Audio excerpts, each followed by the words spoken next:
Through the fog, Aiko spotted something, a shape barely visible. There, she gasped. A small wooden cabin stood between the trees, half hidden by overgrown roots and vines. "We can hide inside," Kenji panted. They sprinted toward it, shoving open the creaky wooden door. Inside, the air was stale, thick with dust. The cabin was old, abandoned. A single wooden table stood in the center, covered in old newspaper clippings. Kenji's flashlight flickered. He swept it across the room and stopped. There was writing on the walls. Messy, desperate. Some of it was in Japanese, some in English. "It's watching. Don't listen to them. I made a mistake coming here. There is no way out." Kenji's breath caught in his throat. Then, Aiko screamed. She had backed into something hanging from the ceiling. A body. Or at least, what was left of it. A shriveled corpse, twisted in an unnatural position, suspended by a frayed rope. The eyes were gone. The mouth was stretched wide, as if frozen in a silent scream. Aiko staggered backward, her face pale. "We need to get out of here." Kenji grabbed the door handle. It wouldn't budge. "It's locked," he hissed. Then, the whispers started again.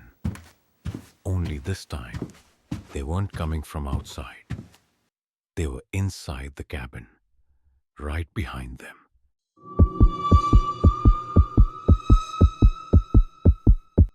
The cabin plunged into darkness. Kenji's flashlight flickered out.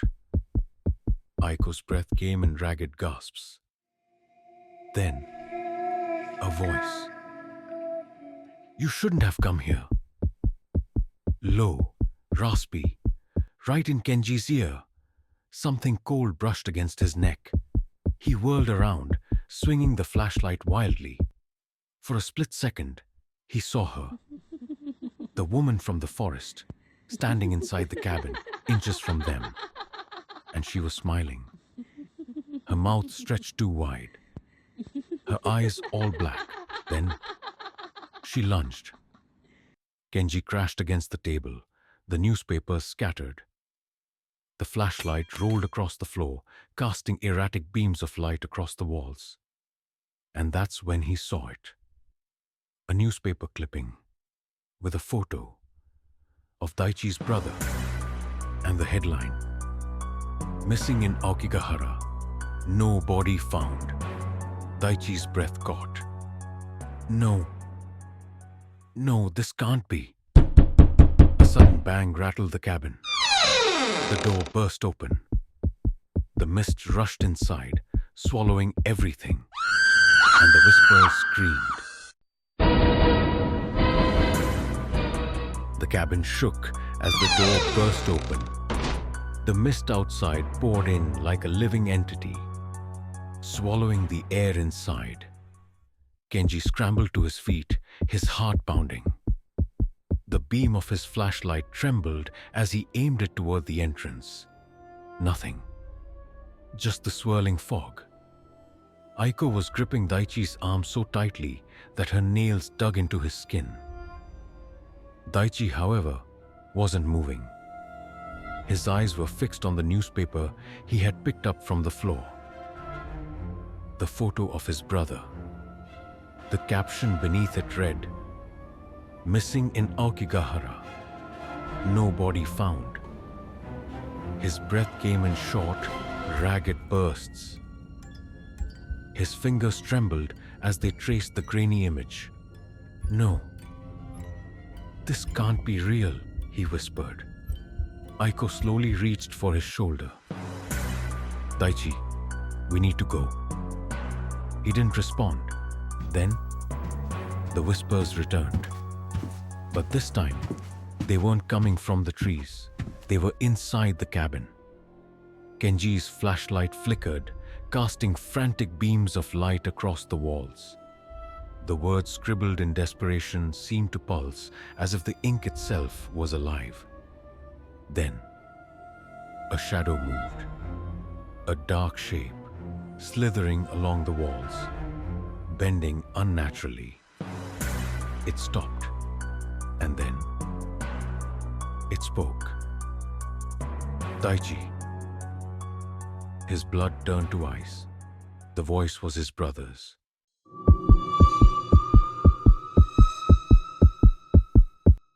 Kenji grabbed Daichi's arm. No, we are not doing this, he hissed. We are leaving, now. Daichi didn't move. The voice called again, closer this time. Daichi, why did you leave me?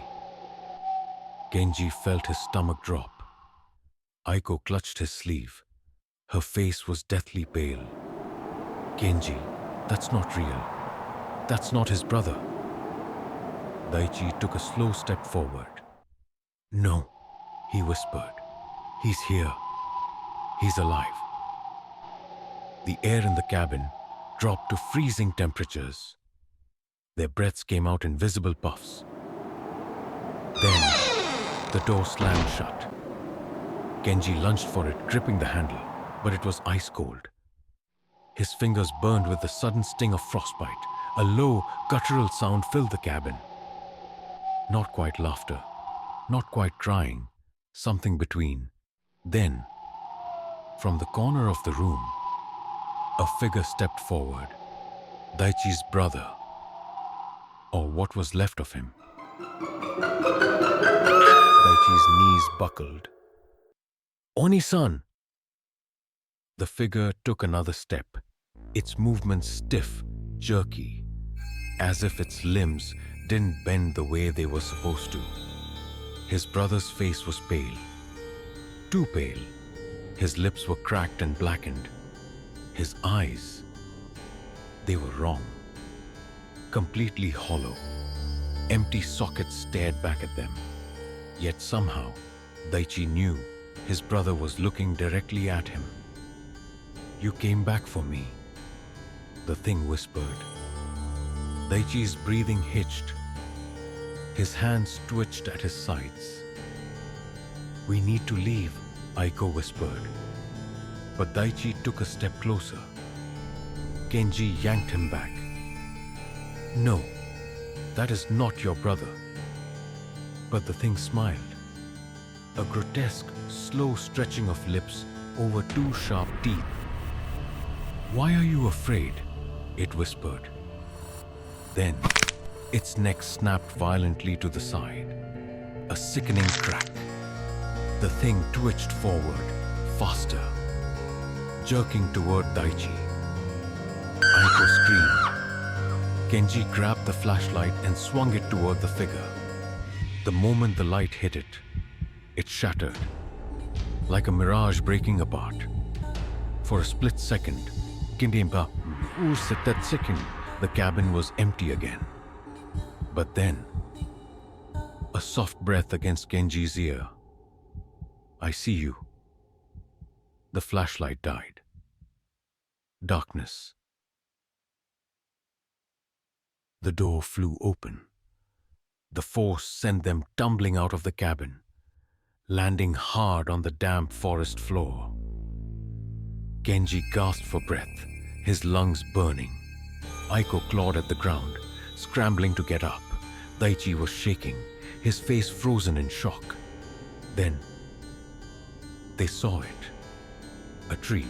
Not just any tree, a massive one. Its trunk covered in hundreds of paper talismans, faded, torn, flapping weakly in the wind. Strings of shimenawa, sacred ropes, were wrapped around it. Their once bright white fabric now yellowed with age. Beneath the tree, graves. or something close to them. Dozens of mounds of earth, uneven and unmarked, some of them disturbed, as if something had crawled out. Aiko gagged. What the hell is this place?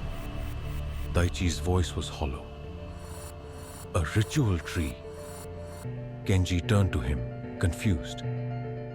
What are you talking about? Daichi's expression darkened. Some say the spirits in Aokigahara don't just linger. They infect. They find a host, they take over. Kenji's stomach dropped. Like your brother?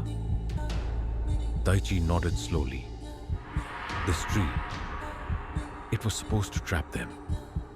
Aiko's breath quickened. But it didn't work. The whispers began again. Daichi, come closer. They all spun around. At the base of the tree, something was crawling out of the earth. A hand, pale, rotting. Then, a second hand, fingers clawing at the dirt. And then, it pulled itself free. Daichi choked on a scream. It was his brother, or what was left of him. The thing that wore his brother's skin twisted its head toward them. It spoke. Daichi, I waited for you. Then it lunged. Faster than anything should be able to move. Kenji grabbed Daichi and shoved him out of the way. The thing slammed into Kenji instead, knocking him to the ground. Cold fingers clamped around his throat. He gasped, struggling. But the thing's grip tightened. Stay with us, it whispered, its breath rotting. Darkness crowded Kenji's vision. Then, Aiko screamed. She swung the flashlight right into the thing's face. A blinding burst of light. The creature shrieked, its skin bubbling. It released Kenji. Daichi grabbed a fallen branch and swung hard. The thing stumbled back, screeching. Then, the ground opened beneath it. A pit of blackness, like the forest itself was swallowing it whole. It clawed at the dirt, but then it fell, and the forest went silent.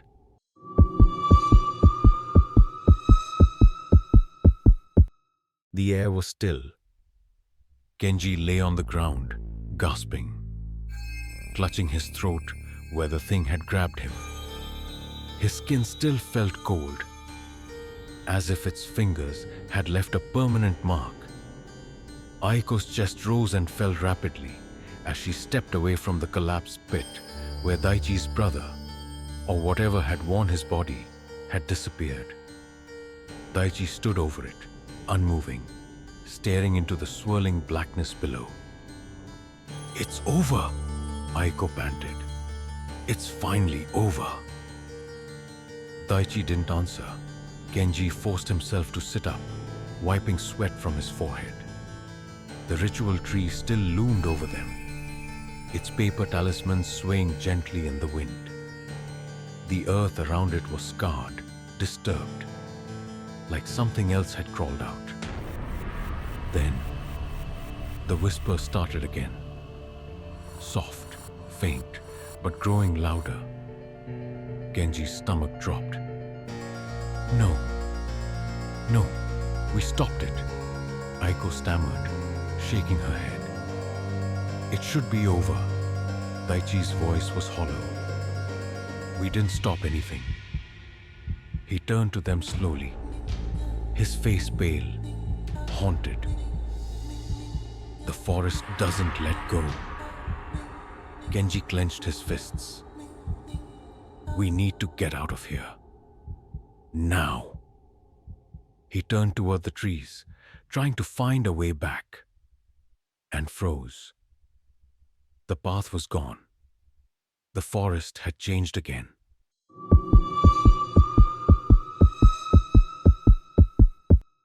This isn't happening, Aiko whispered. Kenji pulled out his phone. The screen flickered, the battery draining in real time. 100%, 75%, 42%, 9%. Then, dead. He swore under his breath. Daichi was staring ahead. There's a path, he murmured. A narrow trail had appeared between the trees, leading deeper into the fog. I don't trust it, Kenji muttered. We don't have a choice, Daichi said, and he started walking. Kenji cursed again, but followed. They moved quickly, their steps muffled by the thick carpet of moss beneath them. The deeper they walked, the more unnatural the forest became. The trees twisted at impossible angles. Their bark was scarred with deep claw marks. Kenji glanced to his left, and his stomach flipped. There was a face in the tree trunk. A human face, distorted, screaming, frozen in the wood. Go faster, Aiko whispered, gripping Kenji's wrist. The whispers grew, the trees shifted, and then they saw the torii gate.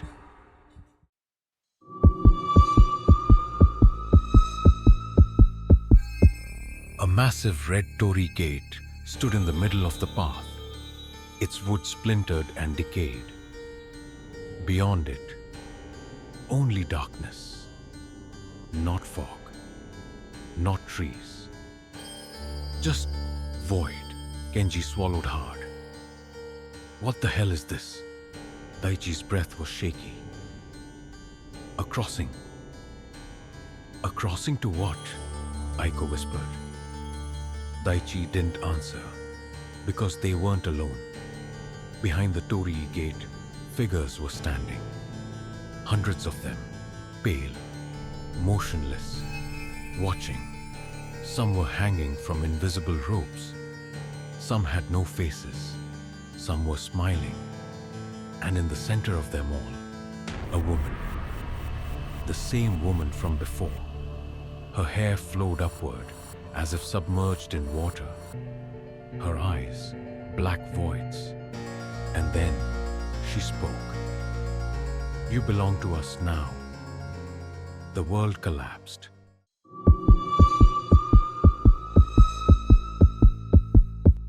Kenji hit the ground hard, his vision blurred.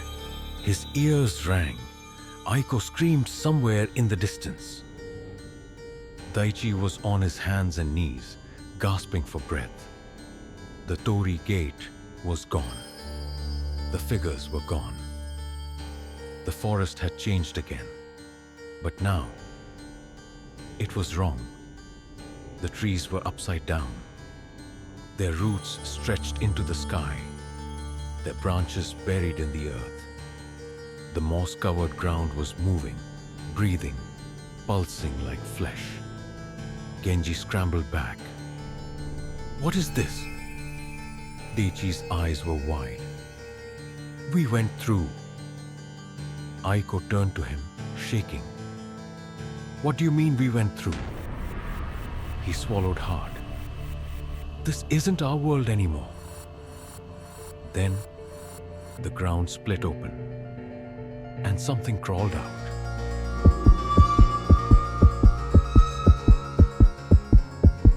A hand. Then a second hand. Rotting fingers clawed at the ground, pulling a body free from the writhing earth. It was Daichi's brother, or what was left of him. His skin peeled in places. His mouth hung open in a permanent scream. And then, he spoke.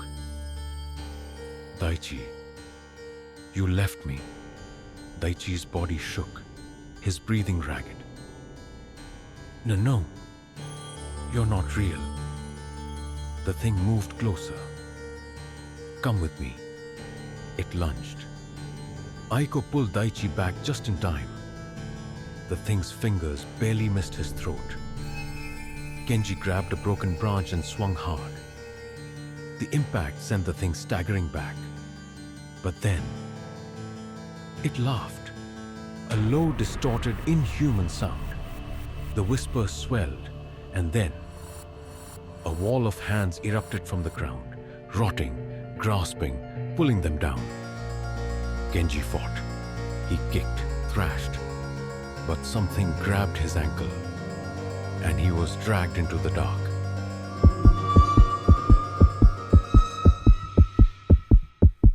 Genji hit the ground hard. The world was a blur of twisting shadows and swirling fog. His ears rang with a piercing hiss, a sound that wasn't human. He tried to move, to breathe, but something was holding him down. Hands, countless rotting hands, clawing at his arms, his legs, his chest, dragging him deeper into the earth. No, no, he thrashed, fighting against the impossible weight. Aiko's voice screamed from above. Genji, grab my hand! His head jerked up. Through the thick mist, Aiko was reaching for him. Genji stretched, fingertips barely touching hers, and then a hand clamped around his throat. The whispers exploded into his ears, voices overlapping, crying, pleading, laughing, screaming. And then a single voice, clear and cold. Stay. The woman was there, standing over him. Her black hair floated around her like liquid shadow. Her mouth stretched too wide, her teeth jagged, broken. Her eyes, endless hollow pits. She knelt, tilting her head, watching him struggle. This is where you belong now, she whispered. Genji choked. The ground was swallowing him. His vision flickered, going black.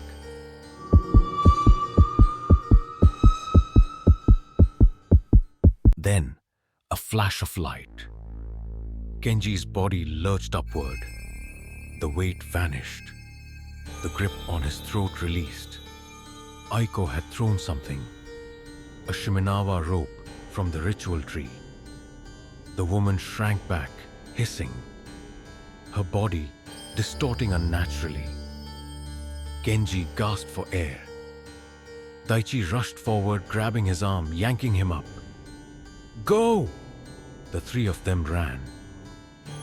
The whispers turned to screams. The trees bent violently. The ground split and trembled beneath their feet. And then, the Torii Gate was back. But now, it was closing. Beyond it was the real world. Aiko sprinted ahead, reaching for the threshold. And then, Daichi stopped. Genji spun around, panting. Daichi, what are you doing? Daichi stared at the forest behind them. His hands were clenched into fists. It won't stop, he murmured. It will keep coming for us. Genji's stomach sank. We don't have time for this. Move! Daichi looked at them, his eyes filled with fear and finality. It wants a soul. Aiko froze. No. No, you are not doing this. Daichi smiled weakly. I lost my brother to this place. His voice was quiet, distant. If I stay, maybe it lets you go. Genji grabbed his arm. We don't leave anyone behind. But Daichi stepped back. You already did. The whispers grew deafening. Genji felt himself being pulled toward the Torii Gate. Aiko was screaming, fighting against the force pulling them away. Genji reached out, his fingers barely brushing Daichi's. Then, darkness.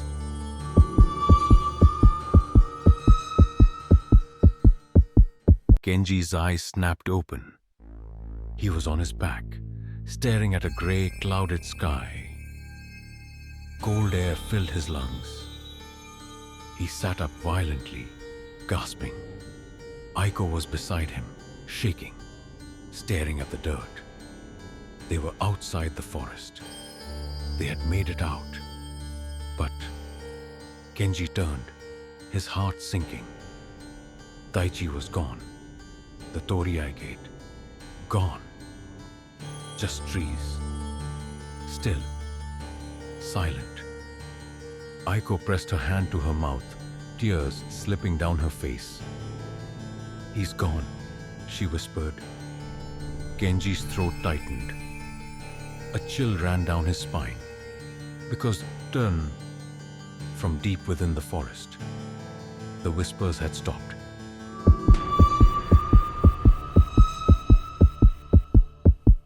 Aiko never returned to Aokigahara. Genji did. He stood at the forest's edge, staring into its shadowed depths. Everything was quiet. No wind, no birds, no voices. He swallowed hard, his fingers clutching something in his pocket. A photo. A picture of the three of them, taken before the trip. Before everything went wrong. A gust of cold wind blew past him. And for just a second, Genji heard it. Soft, faint. A voice.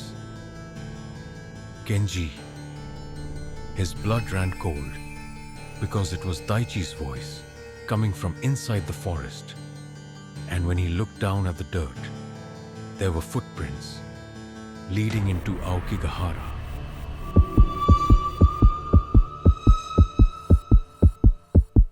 Genji's heart pounded. He took a slow step forward, then another. The footprints led deeper. A single thought burned in his mind. He's alive. The forest sighed, the trees shifted, the mist thickened, and then Genji stepped past the threshold, and Aokigahara welcomed him home. Don't forget to like this video and share it with friends who love a good mystery. Have thoughts or theories? Drop a comment below. We'd love to hear from you.